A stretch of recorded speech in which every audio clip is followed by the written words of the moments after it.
to another episode of Fun with Dumb. I am your host, Dumbfounded, and today I'm joined with 2 of 8 friends that I'm in a group chat with. That's the best intro you'll hear from them. But Donnie Kwak is the GM of Complex, high position there. How you doing, sir? Doing excellent. Thank you for having me. I hate to be so formal. Second time.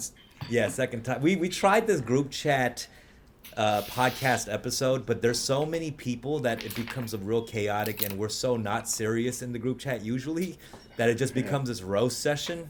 So I had to kind of narrow it down, and maybe I'll do different guests from the group chat every few episodes, but I had to start with 2. So I'm starting with Donnie Kwak, who is the oldest in our group chat, a young, if you will, someone we look up to as a big brother. And then the youngest in the group chat is my second guest, Jaeki Cho. How you doing, What's sir? up? I'm good, man. What's going on? And Jaeki Cho has a shop that he is part owner, I guess, in. A Yeah, I'm a business partner. I'm a partner in the shop. Yep. A partner in a shop called Alumni, which is like a streetwear boutique. And also just recently a TikTok, a viral sensation, if you will. I don't know if I'm a sensation yet, but I actually co-produced a movie that Dumb starred in called Bad Rap. I don't know how I didn't even start with that. That's I know, our biggest connection right there. I know, for real. It's a documentary on Netflix, and it Right follows now. four Asian American rappers, including me, Rex Dizzy Lyrics, and of course Aquafina. And we shot this years ago when we were almost equally as famous, except Aquafina got drastically much more famous than when we started shooting. Nah, to be fair, like you were the most famous one out of the group when we were initially shooting. I mean, you were an icon. I mean, you still are, but how times have changed. But yo, how you guys doing? And you guys are calling in from New York right now. We're in different coasts, and I see Donnie. I always look at Donnie's background, which is always the vibrant yellow and red, and this kind of the Spanish, like the Dominican vibe. Airbnb vibes. A little bit of McDonald's vibes. It looks like you be serving paella. You know what I'm saying? Yeah, and that's it's like your writing tapas, room, man. right? Tapas in the room. Yeah, this is my little study where I spend now a majority of every day doing Zoom meetings exactly like this one. So. And I know I've been to your place, and it's like kind of like the small room for your study. And like, do you just enjoy, like, have you gotten used to just writing out of that small space for so long? Yeah, pretty much. I mean, it's also the only place in my apartment that has a door to close. So, if I have company or if I'm with somebody, I can always just kind of hide in here. Do you like the coffee shop vibes, like going to work at a coffee shop and shit? I do sometimes, just to break the monotony of being in your house, and to get like different stimuli. But I'm pretty comfortable in here, to be honest. I don't feel it's kind of crazy because I'm actually very claustrophobic, and this room is actually really small. But it's funny because I'm so used to it. And I guess there's a window right here. If I was in a tight space like this, like on a train or in an elevator or something, I would probably get pretty nervous or anxious. Yeah, and I was thinking about that because I've been there, and that's a kind of a small place and like small room. Yeah, and for a writer, you want like a lot of light and space. And, I mean, I got a window right here, which gives me kind of something to look at. But you got the intense red and yellow McDonald's colors going on as well. Jaeki, how's your home working environment been? I know I just saw a picture. You put mad plants, bro. Like your plant game is crazy. Yeah, I mean, I can't take full credit for that. I would say 60% to actually, 65% is purchased by my lady CJ, but the remaining 35, I purchased it. So I mean, I've been working from home for the past like 6, 7, 8 months. So this whole quarantine situation doesn't really like change much for me, except for the fact that like I would occasionally go out to take Muay Thai classes or some shit like that. But aside from that, it's been pretty much the same. That's tight. Let's talk about kind of. I'm gonna jump into Jaeki first, and I wanted to bring Donnie on. I was gonna do everything individual, but I think this is a good relationship because Donnie's kind of the he suggests a lot of things for us, like maybe this will work better, and Donnie's had a lot of success in it where at Complex, he paired up Jesus and Mero, and I know we didn't talk about that in our podcast episode last time. That's why I wanted to bring that up. Yeah. And you're really good at kind of building those bridges into what can do better and be more successful. And I remember Jaeki was making these cooking videos on IG stories, and there was something there, but no one really we didn't really, it wasn't clicking, I would say, and then Donnie was like, yo, why don't you throw them shits on TikTok? And sure enough, a few weeks ago, he throw it on TikTok. And it's so crazy. I can say a few weeks ago because literally this was like 4 weeks ago or so, maybe more, a little bit more. Like end of March. Yeah, end of March. You go on TikTok and you put literally the same format of how you're doing these videos on IG stories, but in TikTok form, and it goes viral. Every week it jumps 5,000, 10,000, and now literally tomorrow or the day after, you're gonna reach 200,000 followers on TikTok, with each TikTok getting 50,000 to 1 million. I saw 2 TikToks ago where you did one about making rice, and that one particularly went viral. It went 1 million views, and we've seen making rice 1,000 times. And I still don't know how to make rice somehow. But that shit got 1 million fucking views, bro. I know. That shit, yeah. Actually, I want to add one thing, too. I think one of the things, because Jaeki has been doing these cooking videos on IG for a long time, like years now, right? Or at least a year. One other thing that I thought that was missing when I was watching them was, like, the payoff of eating the food. You would always show the food being prepared and then just be like, parao, this is the end result. But I feel like there always needs to be a payoff for the viewer to see the person who made it actually eat it. Or that's it's true. That was always that was really frustrating for me. When people don't eat the food, it's always pretty frustrating for me. I never like not seeing, like, I hate not seeing them eat the food. Like, eat the fucking food, bro. We worked on this together. We did this together. Yeah. Nah, I think I mean, that's pretty much where Kwak Hyung's expertise as a content mastermind, really came into play, because he was basically just telling me, like, yo, well, actually, he didn't say it to me in that nice mannerism that he's displaying it now. He was just like, yo, this shit's wild annoying, son. Just fucking get on TikTok. And I was like, damn, like, all right, like, being a good Tongzeng that I am, So I just tried it out. And you guys' relationship, like, Donnie's known you since, like, many years ago, right? He's known me since I was 18, like, straight out of high school, So he kind of, he helped me a lot in the industry that I was in, I guess. Like, I was a writer and an editor for, Double XL. I was a journalist for the hip hop journalism game, and he really, like, schooled me on that lane. He helped us a lot with the bad rap, some post-production situations, and he just constantly has advised me throughout my career, But I had no idea that he was going to be, like, the pretty much like the stimulus, you know what I mean? Help me reach the tipping point with this TikTok situation. And let's be clear, he did all the work himself. I was just kind of nudging him. So. But let me ask you this. This is funny because it's a funny dynamic when you have a mentor who's guiding you through things, and you've accomplished a lot of things in your own right. But how does it feel, Donnie? Like, there's one that, like, really hit it off. Like, this shit really worked. You know what I'm saying?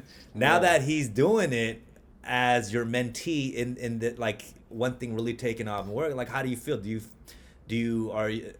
And because you're really, I think when you play that Hyung role, you get, like, real harsh with your mentee, and you're like real brutal with honesty and how you give advice. I mean, how do you feel about this whole TikTok thing? Well, I mean, it's interesting. I mean, you say it like I have a lot of mentees, which I really don't. I mean, Jaeki and my relationship, I think, is pretty unique, and I think just even from day one meeting him, there's aspects of his character that are totally opposite of me, and that I actually kind of envy in a way, or have been jealous even in a way, of the way he puts himself out there and just does things where I kind of struggle with exposing myself, pause, so to speak, like, as far as, like, because when you make content and you put yourself out there, especially if you're the face of something, you got to be prepared for blowback and pushback. And Jaeki, I know you even felt it on TikTok. So I feel like when I see him blowing up, there's a little bit of envy there too of just like, wow, he just did his thing, didn't think about it, put it out there. And obviously I'm proud and supportive because, I've thought from day one, Jaeki, I mean, as you know, and anybody that knows him, he's kind of a unicorn. Like he's a strange individual. Like his background, his upbringing, and like his interests are just really weird. You know what I mean? Like the overall package. And so, I mean, Jacob could speak to this when he was kind of interning at Complex and going into the journalism route. I kind of was like, yo, bro, we don't really need another rap journalist. Like, there's a million of those. Like, you have so many other things that make you unique. You should lean into those. And I think over time he's done that. And I think there's something about, because Jake's been who he is for a while, and he's gone on little reality shows like Show Me the Money and shown his personality, which is not that different from what he does on his TikTok. Yeah, I mean, we should talk about the New York accent too. And I think that plays a big element when it comes to food, because when you talk about food is like a very delicate and pretty thing almost, with all the ingredients you talk about. When you attach like hip hop vernacular to it, I think there's a beautiful, entertaining thing that happens.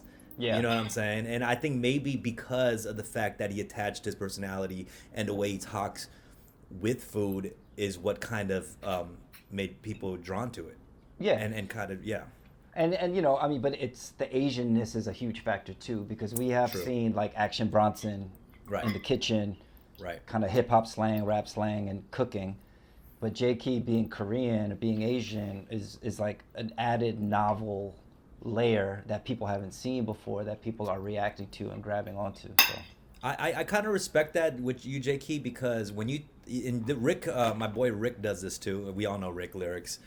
Where when they talk about Korean stuff, you guys just kind of just say the Korean word, like pronounce it exactly Korean. Like y'all don't package it for like white people or like the masses. We don't like to Romanize it, And I respect that, because for me, naturally, I kind of do that. Like if I'm talking about kalbichim, I'll like say braised short rib and then pronounce, and I'll say that first, and then say we call it kalbichim. Yeah. I do that just naturally. Like I do that. But with y'all, like y'all don't give a fuck. Y'all just be like, well, yeah. I mean, it's like it's like this, because if you like, for instance, I think one thing that me and Rick we were talking about is how like Big Pun, there are certain Spanish phrases that he would just say in his raps, without like really giving a fuck about what other people think. Like he's not really trying to over explain himself. And I think that should be the same way for Korean food, because for Italian food, like we're not trying to. Like, if it's a particular type of pasta, they say what it is. You know what I'm saying? So why can't that be for, like, sesame oil or kimchi, or why do I got to say, pickled radish with cabbage? You know what I'm saying? Or something like that. So it's true. I think, it's true. I didn't approach it like that way on my end. I was, like, thinking in a different way, and you're completely right what you're saying. Yeah. So... But yeah, I mean, to add on to Donnie Young's points, like, yeah, definitely people have been reacting to it, mostly positive. There's obviously a few jabs of like questions, you know what I mean? Like, try to like check my validity. But I think, I feel, I've been getting questioned about this since I became a young adult. So, and I've always been true to myself, and I never really had to over explain myself. Like after I told them like, yo, this is like my third language. My parents didn't teach me English. I learned how to speak English through listening to rap music and other influences growing up in Queens, and that was it. You know what I'm saying? So I think, like I never really had to go back or feel like, obviously I'm a human being at the end of the day. So there's, certain emotions that come out like, yo, who the fuck are these fools that don't even know me in person? But at the end of the day, it's all good, Let me back up the conversation a little bit, because we're talking about the way people talk, the little accents, right? And we're talking, and I know you were participating in the New York Best Accent competition that was thrown by New York Nico, and this was a competition to celebrate the New York accent, and that got me thinking too, like who owns the New York accent? What are the influences? Because I know some criticisms that we're talking about with you, or even that I've gone at times in hip hop, an Asian person in hip hop is like people saying you talking black. Like if you talk about like in TikTok, in what you do, I mean, in the way you talk, like, is that black? Is that New York? Like, and what does that mean if it's a New York accent? Like, who owns that? I mean, shit. Somebody just rang my bell. My fault. Yeah, nah. I think I mean, it'd be a lie to say that it doesn't have black influence because I have grown. You know, I grew up listening to rap music, and I've emulated rappers. I idolize rappers, and a lot of the rappers that I idolize, they're black. You know, so there's no escaping that conversation. Like I'm never going to deny that. And it's specifically from New York. Yeah, specifically African Americans from different parts of New York. You know. So there's no denying that, you know, but is it a form of adulation? Is it a form of like a culmination of different experiences as, you know, second generation immigrants where English is not our first language? Like we're picking up different, you know, different traits and different accents from different people because this is not my first language, you know? Like if you ask me to speak Korean, I'm most likely going to sound like how my father talks, you know what I'm saying? But with English is different, at least for me. So, to your point about like who owns the accent, I think New York City, like if you talk about like Italians that first immigrated, you know, they were marginalized at one point, but now because of the Italian influence in New York City, like a lot of people just kind of associate New York accent to be something that they might seen on like a mobster flick. You know what I'm saying? Right. Or like how like Yiddish, like, you know, how Jewish folks talk, you know what I'm saying? Like Jewish American folks talk. And, you know, but things change, you know what I'm saying? There's constantly a new flow of immigrants coming in. There's new influences happening. And all of that culminates into an individual like me. And I'm a byproduct of that. And that's why I think I like the I like the New York, what a New York accent represents, because when I hear the fuck out of here, like I don't associate one ethnic group with that. You know what I mean? You can see like a Sean Price. I can picture like a Sean Price saying "fuck out of here," and I can picture an Italian old mob dude who's like, you know, like I mean, and it's the same thing for you because you know, like you know, whenever I go to LA, I always see y'all saying, "Yo, what up, fool?" Like, you know, that shit is that's you know, like you know, I have you a very Cali accent. Yeah, you know, a lot of people associate that with Chicano culture, but you know, you're obviously not Mexican, but you grew up around that. And it's inevitable that you're going to be influenced by that. You know what I'm saying? Yeah. I mean, I will say this, like, you know, watching New York Nico's competition and the competitors within it, I think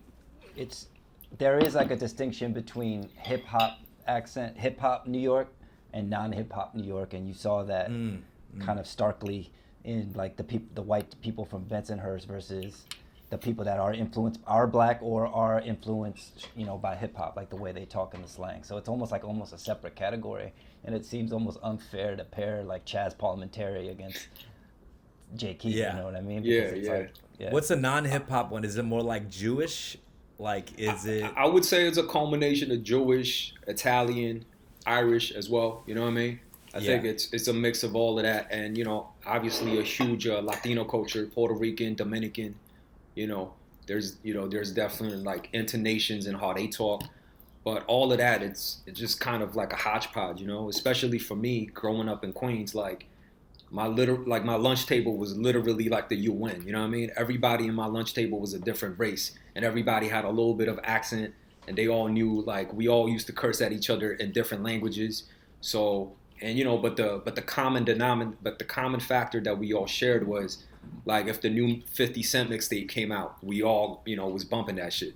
So, you know, you know, I kind of feel like Jason Young, who's in our chat, you know, usually says whenever we have this conversation, is like, yo, people need to go make more friends.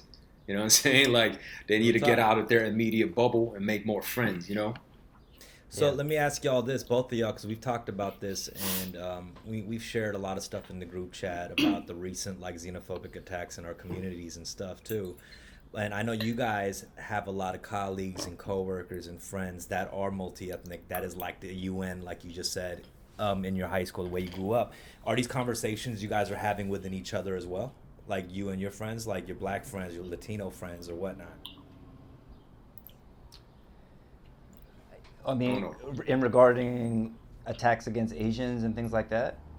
Yeah, I'm just curious because I feel like a lot of Asians amongst their friends are talking about shit, right? Yeah, yeah, But yeah. I haven't really heard much of I haven't seen much of these, or at least maybe I don't know about them, but I haven't seen a lot of the panels and IG lives and stuff about with the Frozen. two communities, or even heard from my Asian friends and what they've been talking about. And I feel like that dialogue is more important than Asians talking about it Nah, amongst for each sure. other. Yeah, instead of like just a bunch of Asians like circle jerking each other, you know what I'm saying? Like Yeah. I think it'd be appropriate to address it amongst. Yeah, I've definitely had like casual conversations, but not like to the degree of like having something that is super in depth, I would say.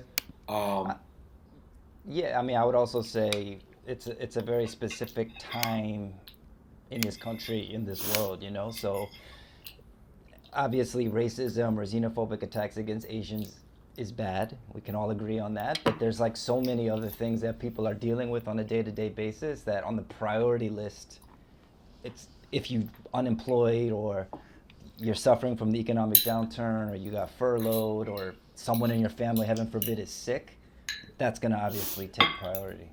right, That right. that that does make that is interesting, and that is something that a lot of people haven't talked about because obviously we all get fired up, right, about things that hit home to us directly.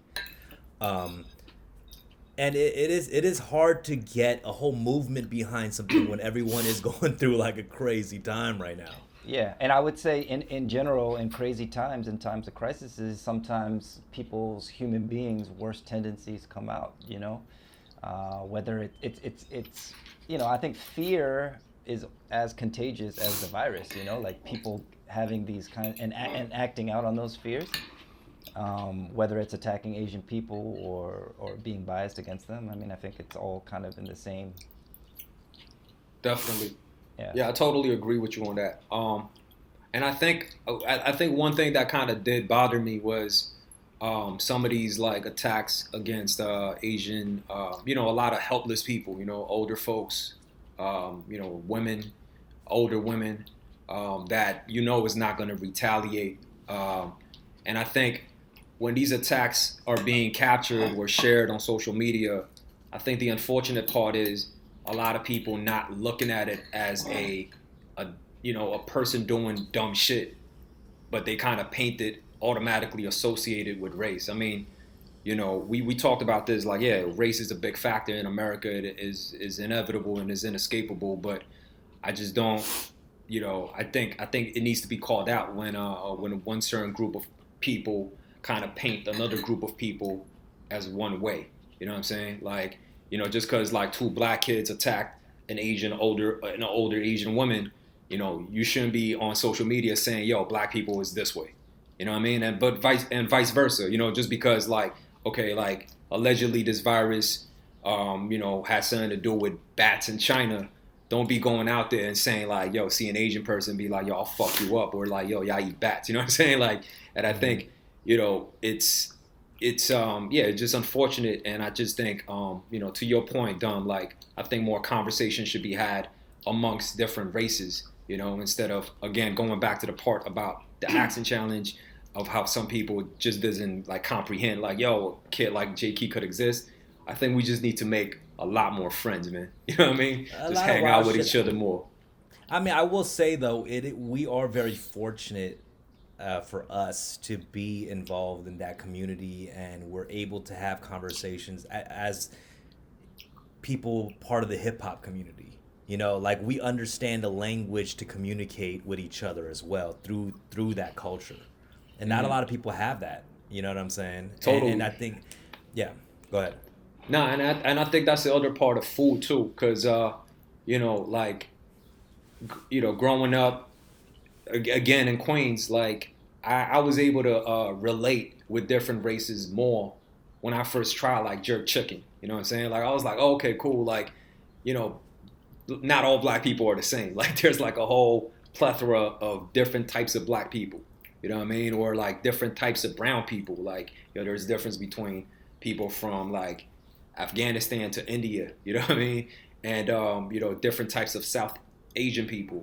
Like different types of Europeans. So I think that's why like, my, it's almost kind of like a beautiful moment that this hip hop thing connecting with the food thing, embodiment with Jaeki on TikTok. It's just a bong beautiful situation. Wow, you know what I'm saying? He took it back to the TikTok somehow. I was like, how the fuck did that go back to the TikTok account? I see you. I mean, you're gonna have. That's the main thing about what people don't want to see is somebody who's not familiar with the culture acting like they are. You know what I'm saying? And the more people know that you are an authentic voice or you're part of the culture is when they're gonna accept you. And that's in comedy, that's in music or whatnot. Okay, so let me push back on that for a second though. Sure. Just playing the devil's advocate. Yeah. Hey, yo, FYI, Donnie loves to be the devil's advocate in every situation. I'm just saying, if the account on TikTok wasn't at Jaeki Cho and it was at John Johnson and it was a black kid cooking, like maybe not Asian dishes, but just cooking and using the same kind of slang and the same quote unquote accent, would that have as much traction or go viral or get production companies notice or get seeded products and things like that, like Jaeki is? Maybe not. Hold on. I didn't put any other intel out there yet. Yo, Kwak, I'm saying hypothetically, hypothetically, if that's what's getting attention, pretty much. He's just saying getting attention, and I know what you mean. But that's ultimately what the pushback on. I mean, the concept in and of itself is kind of offensive because it assumes that black people talk a certain way and they don't. There's like black people talk all kinds of ways. But if we're going to use that argument, that's kind of what people get angry about, is that this dude's getting a look, capitalizing on something that we don't have the ability to capitalize on because it's not novel. And I get that, but the attention that you get, you can't control that. You know what I'm saying? We can't control the attention that you get, and it's not, and that the attention comes from black people, white people, Latino. It's not like, just non-black people showing attention to that. You know what I mean? Yeah. Like, for instance, like if I was like a trainee, right? Like a K-pop idol trainee, and then like somebody taught me, okay, this is what you're going to do. And this is what you have to do. And then, and that you reap a lot of benefits from that. If it's like manufactured, then like it's questionable. But like I've been this way before. Yeah, and to be fair, like, I haven't gotten a single check from TikTok, FYI, you know what I mean? So, we are kind of gassing. We are gassing. You know what I mean? Like, I was like, it's like, like. Well, okay, I was using you as the example because I didn't do any, you know what I'm saying? So we're all like, he really did it. He really made it. Like, I haven't got a single cent from it. You know what I'm saying? So, I know what Donnie's saying, though. It's the same conversation about an Asian person. And I talk about this, too, because I agree with you, Donnie. Like, I used to go to an open mic where it was predominantly... Or a white person, too. You know what I mean? Like, people could... I used to go to open mic where... And the funny thing is, when people ask me this question, is like, they make it sound like it was a huge struggle for me because I'm in a predominantly black, art form. But the actuality is it made me feel like I stood out more and there was going to be more attention on me. Like I saw it early on, you know what I mean? And I agree with you in that sense that, people could make it seem like a struggle when you go into this art form. But when you go into it, you know what you do. Hip hop is about standing out. So if you understand that, you know how you're going to be treated when you go in. There will be attention. It could be negative attention or positive, but at least you're getting the attention. Yeah. I mean, to that point, like when I was a rap journalist, I go to any sort of a listening party, right? I'm usually one of the two Asians. It was me and Mikey Fresh. You know what I'm saying? And like, at that time, in that particular time, like we had to work double to really kind of prove ourselves. You know what I'm saying? Like to usually a room full of black and some like white publicists here and there, but a lot of black writers and black industry folks. You know what I'm saying? So we wasn't necessarily getting like extra looks or extra props because we get it. We were like participants where we wanted to be participants in that culture. You know what I'm saying? It's like bad rap, the outtakes.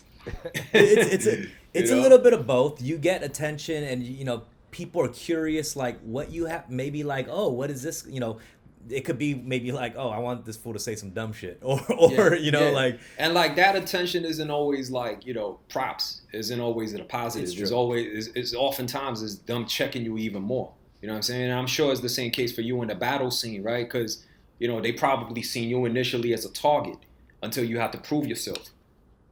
Right. You know what I mean? Right. I mean, ultimately, at the end of the day, Jaeki, obviously, I know you and I can vouch for your authenticity. And I think in general, when people are pressed on something like this, they'll revert back to the authenticity argument, and nobody can take away an individual's upbringing or whatever. It's bigger than that, though. It's broader than that. It's like the bigger issue of kind of people capitalizing on what has been, you know, black culture essentially, or No, of course. yeah, I'm 1,000% very much aware of that. If anything, like it's kind of funny because I always had an inkling to call that shit out on what's happening in the Korean hip hop scene, right? Like whenever I see like kids in Korea, like that has never stepped foot in America, like adopting trap culture or at least adopting the trap look. You know what I'm saying? That should always kind of like raise an eyebrow for me because like I've seen like shit happening in the hood, not because I was directly affiliated, but like I was there when my car got shot up. Like when I seen the repercussions of what these type of environments, what people from these type of environments go through. You know what I'm saying? I want to pick it up from here. I was, all this conversation, when you see TikTok, because there's a lot of like lip syncing in TikTok, right? And they take a lot of these viral internet clips, the audio from it, and people reenact it. And a lot of it is very black community internet clips. You know what I'm saying? And and does that bother you in any way when you see any of that? Is there any? Because there's some cringe stuff too. I haven't seen any cringe stuff, but I will say though, like I think it's definitely from like a social like it's just a human behavior and like the way that the kids are consuming information. Because first off, like the kids that are on TikTok, they're literally kids. You know what I'm saying? Right. And they're getting access to so much information, so much content, and just so much like tools to be creative, to do different things. That in itself, to me, that I'm like, yo, like, do they even have time to process this? You know what I mean? To process I the was fact just curious where the black scent line is drawn when it comes to lip syncing. Right. I'm just curious. I mean, it's a pretty loose line, I would say, in general. If you've been on the internet or on social media at all before TikTok, after TikTok, we know that kind of like black culture kind of runs it. I mean, I could speak from experience, as you mentioned, like with Jesus and Mero, that's like their black Twitter gods, right? So it's kind of just the lingua franca of social media and the internet, and I think it can be problematic at times, but it just shows you the power of black culture, really. I mean, for me on TikTok, it's interesting because like I know I'm old and everything. I don't participate in TikTok, but I watch TikTok every night or every other night, usually just for like an hour, and it's like the perfect platform, maybe for pandemic, but just in general, because you don't have to follow anybody. It just your For You feed just feeds you shit, and it's people that are working to entertain you, and it's because of what I've shared and what I've liked because of the algorithms, but most of the shit I get is like very specific ethnic humor, like brown dads be like, Yeah. whitewashed Arabs be like, Korean dads be like, and shit like that, and that stuff always hits for me. And even though I'm not Arab, obviously, or Indian or whatever, that specific kind of ethnic humor is like really popping That's on specific TikTok, as fuck. or at least on my whitewashed feed. Arabs, what whitewashed Arabs be like? God Yeah. damn. Yeah, it's crazy. Yeah. And Nah, so, I and get mass specific shit too. Yeah.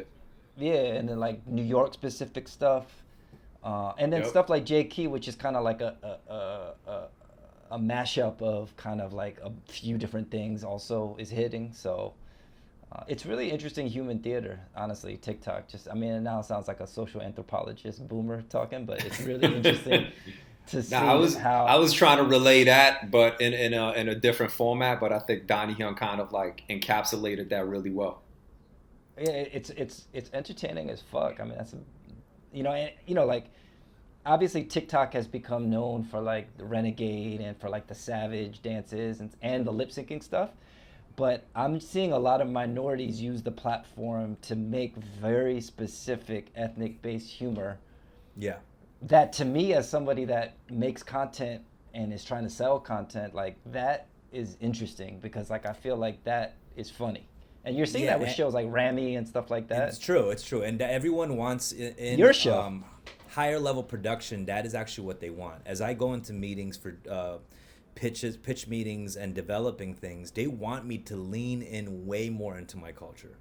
You know, it's like literally a request they have, and it's funny because back in the day, I feel like when I would try to pitch stuff, you know, I would just try to be more general with the story ideas, and because I'm trying to reach everybody. But I mean, it goes back to the braised short ribs. You know, like trying to kind of I used to braise short ribs their ass. Now you're probably trimming their ass. Because the more niche it is actually the more global, right? You know, like, because I mean, going back to hip hop, like Mobb Deep talks about 41st Side, like, which is one block in like the Queensbridge housing project, and like the likelihood of the listeners, the Mobb Deep's listenership has actually physically been there, very slim.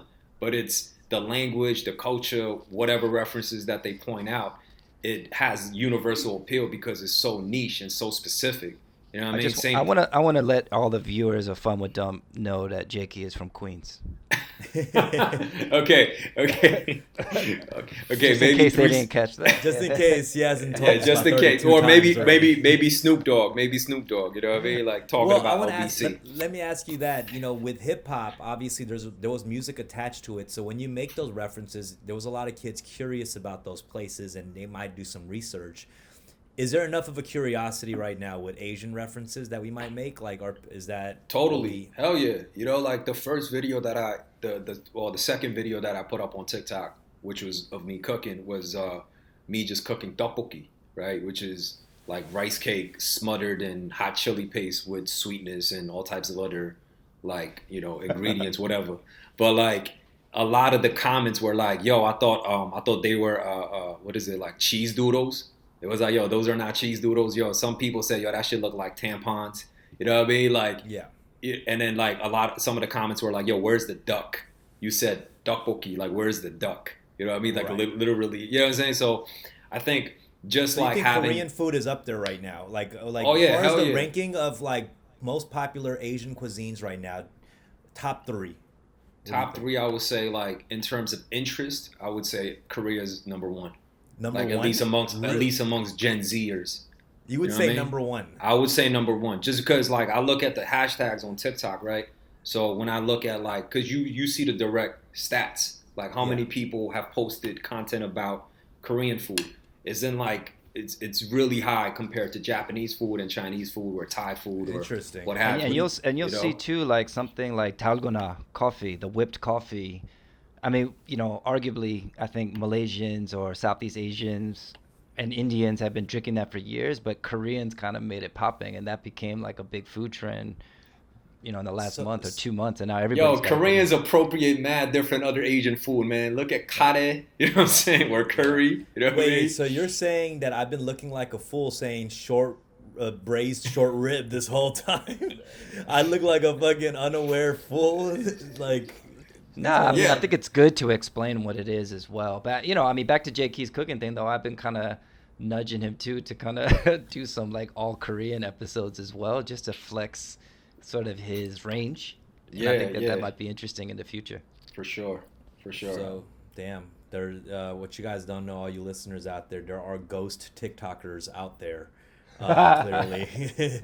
Yeah, ghost writing TikToks is a thing, ladies and gentlemen, and we have an interview with our very own Quentin Miller. I'm turning the question to Dom now. Like, what's your TikTok account, bro? Okay, this is a field that I've been having quite difficulty with. Obviously, but you're so entertaining, man. It's so weird. I don't know what it is. Like, you know, Twitter in the last year, I've been just like thoughts come up, and I've been tweeting up a storm, and it's very easy. And TikTok, I think there's too many tools. I think that's what it is. There's too many tools, you know? It is kind of intimidating low-key when you see all the options, the transitions you can do, the filters. Yeah. Like, I don't touch any of that shit. I just literally record, stop until, like, I get to the minute. I trim it down a little bit, do a little and put it That's out why there. I'm envious of you on that element, because your whole thing doesn't require all those tools. You know what I Yeah, mean? and then on top of that, like I have to cook anyway because I have to eat. You know what I'm saying? So it's kind of like, yeah, I'm making content in the process, but I would have had to done this anyway. You know what I I mean? mean, you are using the New York accent tool. Yeah. I know that's one of the most popular tools available on TikTok. Oh So my I god! wanna, yeah. I mean, Yeah, the New York accent filter. You know what I'm saying? The New York Nico filter that he just Yeah, yeah, introduced to yeah. TikTok. That is, yup, I'll, yup, I'll say yup. I'll say this: when it comes to content, food is definitely a cheat code. You know, like you don't really need to do anything crazy for food, but Yeah, everything else, yeah. yeah. Like I was shocked, like, cause the video of me making rice. I did that because I wanted to show people like save the rice water. You know what I mean? But like, yo, fools were tripping over that shit. Like, a lot of like comments like critiquing me, like, nah, that's not how you do it.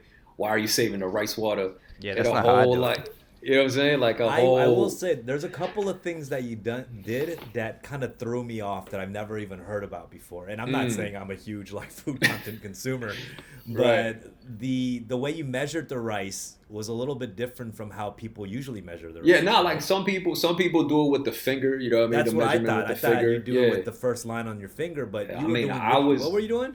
Like I just Oh, kind of hand. do it with the hand until like it hits like a certain point right here, and that's kind of how my mom did it. You know what I mean? So Yeah, but I your just picked shit that is you up. got to throw the whole fucking hand in that motherfucker. That seems a little And, bit. I mean, it still comes out righteously. So This guy's See, I've still always branding thought over here. Jakey's cooking tutorials to me, I don't know, maybe people are following them, but it's not like it's entertainment to me more than like, actually taking lessons and trying to make what he's making or the way he's making it. I don't know. Sounds yeah, I like Maybe you you mean, have. hating. No, I'm I don't. kidding. Yeah, Is it? sounds like hate. You know what I mean? Sounds like accusations. Nah, but I make it very clear though. I make it very clear to people like, nah, like I'm not like a trained cook. You know what I'm saying? I'm just somebody just whipping shit up in the crib. Well, we Like. know you've commented, you've responded to every You know what I comment. mean? We see. Because yeah, I do. I have to because I know real chefs. You know what I'm saying? Like I know real chefs like doing this shit for life, and I never want to, come off like yo, like I know what I'm doing. You know what I'm saying? I do like you because I read. I'm a fan of your TikTok, and I've seen you. I could tell, man. Yeah, I see you know my follower counts. I followed you very every well. 5,000. Yeah. Like you check follower up on me, counts. son. But I've noticed you do comment. You reply, at least for right now, when you can. You're replying to every comment, and it kind of does shut up a lot of people. And I kind of like that. You know what I mean? Like someone will say some shit, and you respond just casually, and like your shit in the response. I think Yeah, he gets whatever. you get a little aggro though. I do, man. Of course, you know me in real life, man. If somebody tries to talk to me like they know me, I gotta let them know what's up. Yeah. Nah, I appreciate that. I appreciate that. And I also like if like I also think like if something needs to be addressed is better to just address it from the very beginning instead of like let like conversations float and mutate into something else. Yeah, and ultimately, just as a content creator, like an individual, it's just engagement. It's audience engagement, is what you would call it, right? So whether you're shouting them down or just engaging with them, it's gonna like build your following too, or like Right. make you seem like a real person. Yeah. No, I do really enjoy that you've really Dumb. Do branded. you follow? Do you comment back, or do you like ignore them at this point because you've been doing this for so long?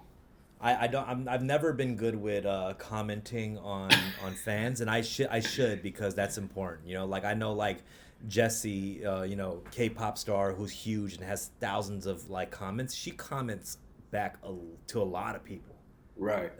And I'm like, how the fuck you got time for this shit? It's fucking nuts. I mean, it's a much yeah. more slippery slope when you're an artist too, though, because ultimately, because JK, you're just like an individual. Who knows where this TikTok career goes? But you're just yourself doing your thing, and you've attracted an organic following. I didn't know this was a career, but okay. Why? No, because if you're there's definitely potential to be a thing. Word. Yeah. Sure. But I'm saying for like if you're an artist, ultimately you need fans to like buy your shit.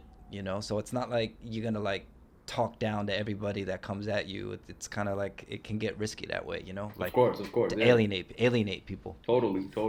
I mean, but it's the haters. You know, like you're not responding to just a fan, you're responding to some of the haters, which is kind of fun. You know? It is, but I guess like dignifying them with the response gives them power. You know what I mean? That's true. It does. That's true. I've literally It's like felt you got my attention. I literally felt those exact moments where someone comments, gets me riled up. I comment and I look at it. I'm like, oh, I lost. Like I've literally seen the beginning, middle, and end of that, and you never really come out winning. You know? Yeah, for sure. Because they you know, at the end of the day, they're just craving attention, like Kwak said. Yeah. Let me ask you, Donnie, real quick. As somebody who works in the field of kind of scouting online content as well and creators, like, have you always kind of had that curiosity far as on being on social media and looking for that kind of A&Ring this kind of content? How much of it is like you doing your work for your job and your curiosity? You froze. I want to know like the balance of those two.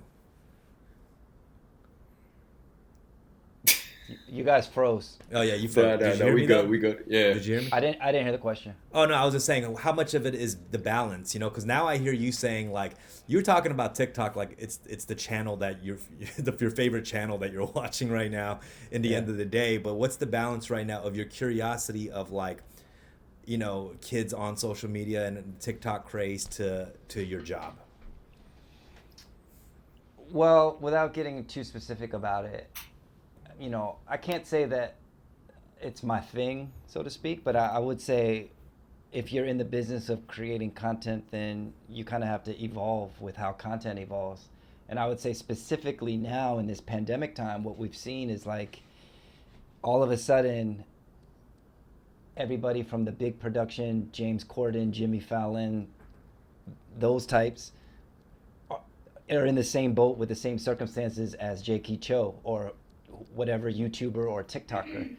And it's proven that the YouTubers and TikTokers are kind of at an advantage because you've seen some kind of hiccups with, I mean, actually, you know, it's gotten traction like the Trevor Noahs and the Jimmy Fallons doing their shows with very low production and kind of just like face to camera. But the people that are really familiar with that format and kind of like talking to audiences or doing things to entertain people one to one are the ones that are standing out, I guess. And when everybody's in that same boat, you kind of realize how talented actually TikTokers and YouTubers are. Keeping your attention and having that relationship to the audience and to the camera, you know, and that's why like Twitch is popping now. It's like, and it kind of just shows you in the bigger picture too that like maybe these high production values aren't necessary. And TikTok, like I said, every single person on TikTok, their aim in that short amount of time, granted, is to entertain you somehow, some way, whether it's whatever they're doing. And that's why to me it's the best social platform because it's that's actually kind of a warning. A lot of these production checks might actually get cut. You know what I'm saying? Well, I mean, you never know. I mean, talent is always going to rise to the top, and I think, you know, at some you know, like high production values or premium content is always going to fly. It's always going to sell. But I think what I'm really seeing with TikTokers is like there's a lot of talent out there and people with kind of good ideas and interesting voices, and whether or not they can extend that into longer form, who knows? But I'm starting to kind of actively scout, you know, like I think there's a lot of people who are looking at this kind of world at a standstill situation and feeling a little relieved because I feel like as a content creator, every day there was so much stuff and everything's moving so fast. Yeah. It does even the playing field a lot, you know. It does. And I think for somebody who's been grinding and seeing all these announcements of productions and people getting TV shows and stuff, it makes me feel good knowing that I'm this independent content creator who's able to work in these kind of circumstances.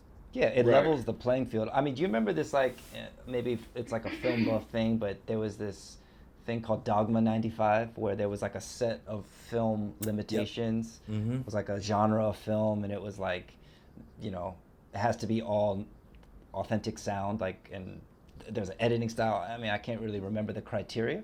But that's kind of what this reminds me of. It's like like even fucking Stephen Colbert is looking at his laptop camera and talking, you know, it's like we're all in the same boat. I mean, that's why I think SNL has been kind of doing some interesting things because they've used the limitations but made some funny skits out of it. I mean, not all of them are hitting, but Right. that's what's really interesting to me is seeing how people can, you know, given these limitations, really get creative and figure Yeah. out like something that we haven't seen before.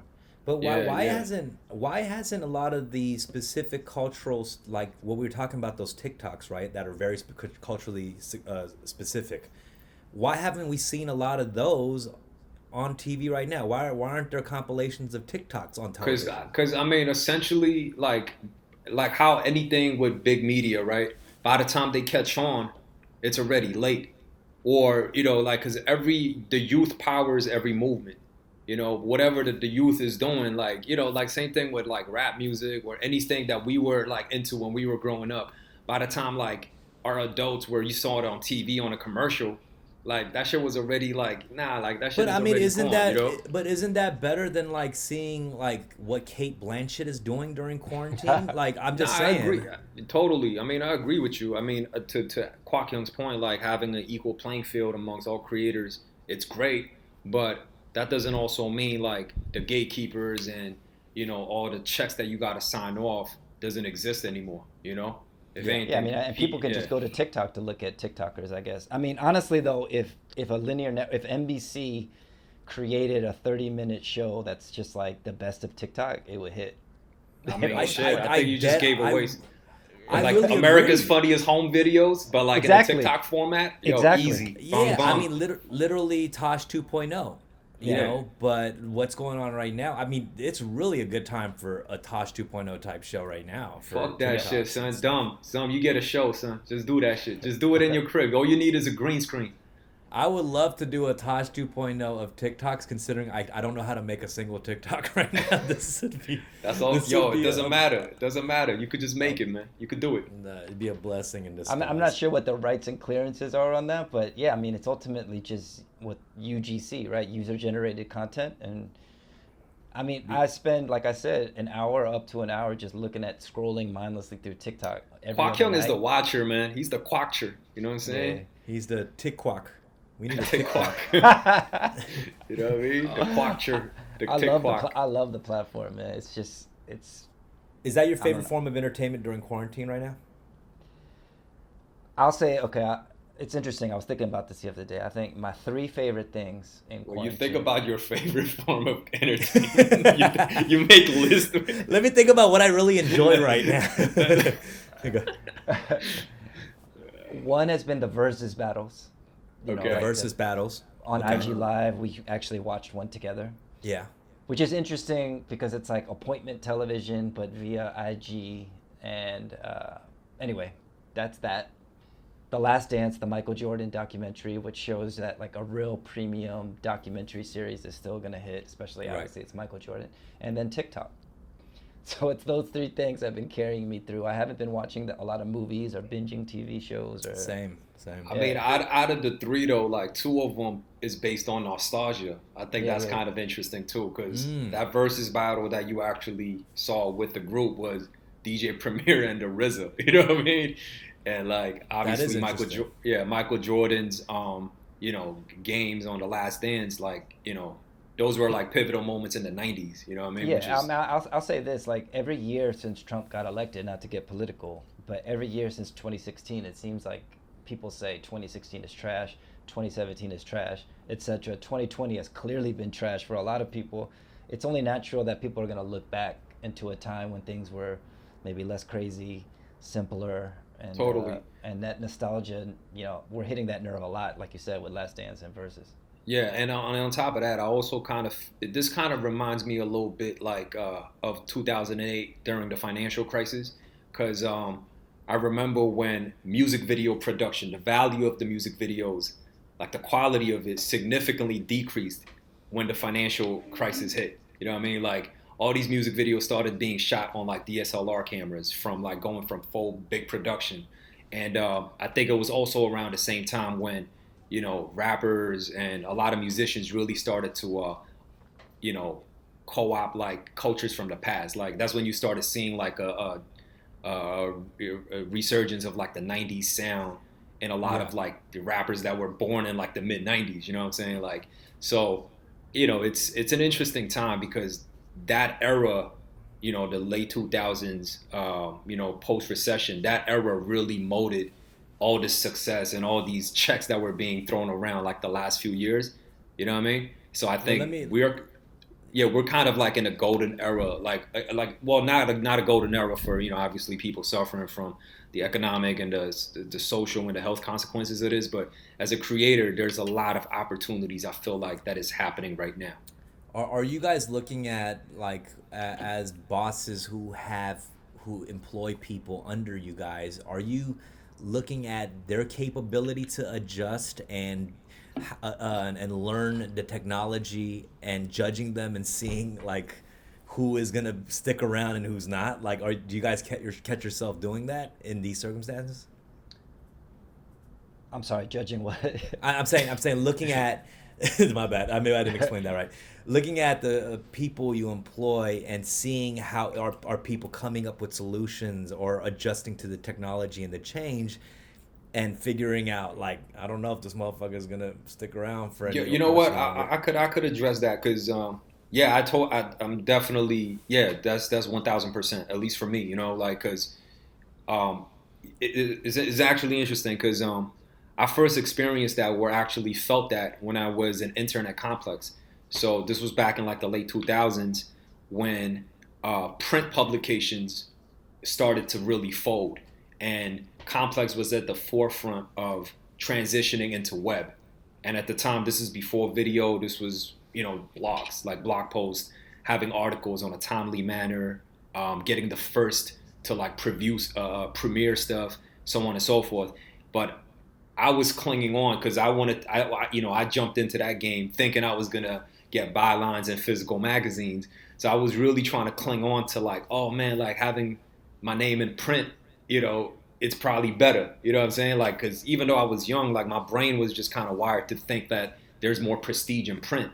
But Right. you know, guys like Donnie Young and other members of like the Complex's edit team would like tell me consistently, it's like, nah, son, like get on this online shit, get on Twitter, get on Google Analytics. You got to learn this shit now. You know what I mean? Just so you could stay ahead of the curve. And you know, you know, I definitely feel like something like that is happening right now as well. You know, like Yeah. if you know, if you're like a content creator, and then like, you know, if I tell you like, yo, there's a whole new movement that is happening with TikTok. Instagram is already becoming like a millennial thing, and you're not really trying to like understand that, then yo, it just tells me like, What yo, you're not trying to get down with the times, you know? was there some shit back then, like during Complex, like, you know, when it's very heavily focused on like the hip hop culture, that like, I mean, it still is, but I'm saying when you were in like rap media in particular, like an employee says some like dumb shit or doesn't know a thing about like you mentioned like a rapper he don't know about it, and you're like, oh, this motherfucker's gonna get fired. Like, was there like that one thing? Nah, I can't really remember anything specific like that. But I I think will just say in gen- this. I will say this. Kwak Hyung was like, would occasionally test the interns in the office and just be like, yo, like he would just say something like in the middle of the office, be like, yo, who knows DJ Muggs? And then just like, What? I'll be like, yeah, I do. You know what I mean? Like, I know who DJ Muggs is.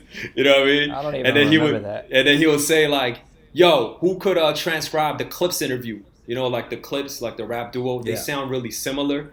And like, you know, to transcribe it, that shit is a pain in the ass, you know, because you got to understand the very subtle differences between Malice and Pusha T. I, And I'll be like, yo, I could do it. You know what I mean? Like, I so. Wow, remember I don't. I remember Sway testing me. I went into the Wake Up Show when I was like 16 or 17 years old. Like, Oh, 'cause shit. I was part of this like Project Glow. no, even before that, it was like a youth hip hop after school inner city program thing. Oh, that's So they fire, took a son. bunch of us kids who were like rappers. We went in there as the counselor, and then like the 6-7 kids. And there was a dude in there, like this black dude, and then Sway was like, yo, y'all know who this is? This is a fucking legend right here. Y'all know who this is? And I was like, well, fuck, better think of something quick, you know? Like, I was like, is that Eric Sermon? It's like, Eric Sermon? Nah, this is E Swift from the Alcoholics and shit. And like, yeah, I just got it wrong. And I just threw out a name. I don't even know why I said Eric Sermon. That Close. was, I mean, E. You know what I mean? Yeah. I think that's what he said. I think it starts with an E. You know, that's what I thought Eric Sermon was like. E double. But back to the original question. Yeah. I mean, you know, like in general, I think media companies, in order to survive, have to evolve and adjust to the times, and that's, you know, throughout history. But I think now the pandemic has really kind of accelerated that and made it even more urgent because, you know, these ad dollars are not as what they were, and people need to figure out how to get people's attention. And I think that to me is like a challenge and is interesting, you know, because it's like typically we evolve, but it takes time. And now there's no time, so it's just like we got to figure out what's next. And that's wild because Kwak, like, you've experienced the .com, you know, like that revolution in the early 2000s. Then you experienced like the pretty much the death of print in the late 2000s, and now you over here like really experiencing this shit. You know what I'm saying? 3 industrial media revolutions you've survived. I remember, I remember when the shift was happening, Donnie, for you, from the pigeon carriers to the. You know what I'm saying? We went from the ancient hieroglyphics. You know what I'm saying? You really survived everything there. Morse code. You know what I mean? The industrial print revolution. I remember you first covered William Shakespeare. I'm kidding. He had bars, bro. Yeah, I'm gonna wrap it up over here. We had some really in-depth. It sounded like we were breaking down TikTok on a washed level, but it was great. I loved it. Yeah, man. I mean, keep it, publish it, even if it doesn't get published. I enjoy talking to my bros. You know, I think we should always just talk. I felt like I needed a kind of a balance to break some stuff down because me, Rick, and Rec were kind of yelling at each other for a couple episodes, and I just wanted to. Yo, I'll say this, man. Like, I've listened to a majority of your Fun with Dumb episodes, and those have been the most entertaining for me personally. I think just the dynamic that you guys have, it's like the closest thing to like an Asian American Howard Stern at its prime. You know what I mean? Like it's hilarious. It's hilarious. Has a lot of like just random innuendos. Yo, I know, and it's a fine balance because you know Rex says wild shit that is like super left field, but is always entertaining. Rick wraps it up mad like in an articulate format. And Dumb is a good host, man. It's therapy for us because we all definitely we're working out our friendship, and I like I like this show because it does give us an opportunity to work out the friendship because I feel like.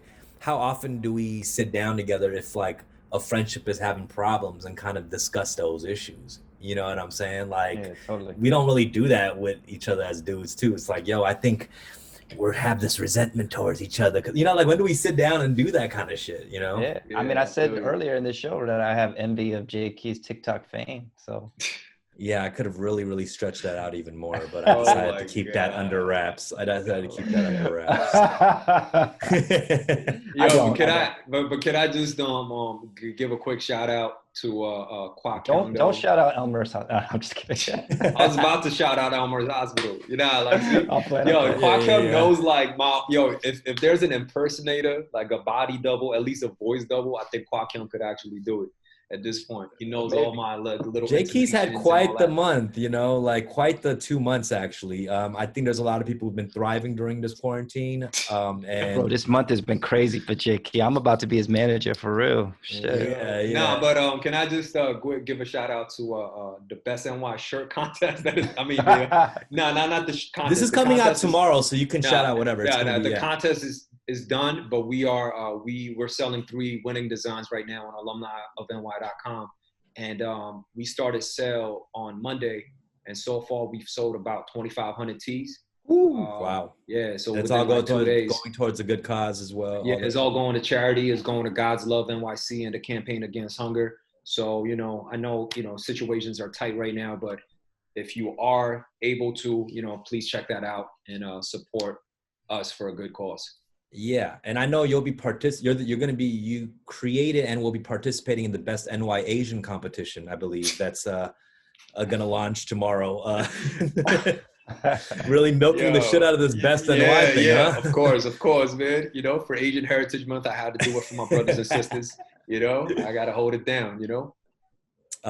Thank you so much, Jaeki Cho, Donnie Kwak. We're gonna have you guys on again. I gotta mix it up. Maybe for the next couple of weeks, I'll just switch off another 2 people from the group chat that we have. See what the commenters say. Maybe they don't like us. Oh, they might like Jaeki. It's definitely a change from the Rick and Rec. This is definitely the dynamic of Kwak Young and me. Like I'm like overly confident. It's like, yo, it's gonna be all good. And Kwak Young's like, damn, I don't know, son. I don't know. Constantly having doubts. You need somebody to check your overconfidence, sometimes. Yin and yang. Yin and yang. All right, guys. Thank you so much. Tune in next week for another episode of Fun with Dumb. Peace.